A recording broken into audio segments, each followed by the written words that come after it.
दोस्तों खेसारी लाल यादव लाइव आकर इतना ज़्यादा मनीष कश्यप की तारीफ किए हैं कि मैं क्या ही बोलूं। दोस्तों मनीष कश्यप की तारीफ करते हुए खेसारी लाल यादव ने कहा कि मनीष कश्यप बिहार के बारे में बहुत कुछ सोचते हैं और बिहार के गरीब लोगों के प्रति उनके अंदर काफ़ी ज़्यादा प्रेरणा है और काफ़ी ज़्यादा प्यार दुलार प्यार दिखता है। तो वहीं पर खेसारी लाल यादव ने बहुत सारी लाइन बाई लाइन तारीफ की पुल बांध दिए थे मनीष कश्यप के लिए।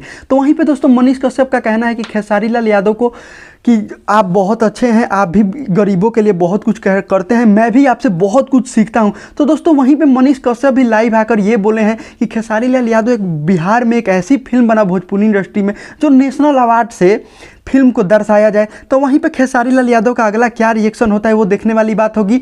और मनीष कश्यप के इस चैनल पे ये वीडियो अपलोड है। अगर आपको खेसारी लाल यादव और मनीष कश्यप का ये लाइव वीडियो देखना है तो आप लोग सच तक न्यूज़ पर जाकर देख सकते हैं, जो मनीष कश्यप के ऑफिशियल चैनल पे चढ़ा है। तो दोस्तों अगर ये खेसारी लाल यादव का वीडियो पसंद आई होगी और मनीष कश्यप की, तो हमारे चैनल को सब्सक्राइब करके बेल आइकन घंटी को दबाना बिल्कुल भी ना भूलें, क्योंकि भोजपुरी इंडस्ट्री से जुड़ी हर खबर यहाँ पे मिलती रहती है, वो भी मुफ्त में। तो सब्सक्राइब कर लीजिए और भोजपुरी इंडस्ट्री से जुड़ी हर खबर यहाँ पे पाइए।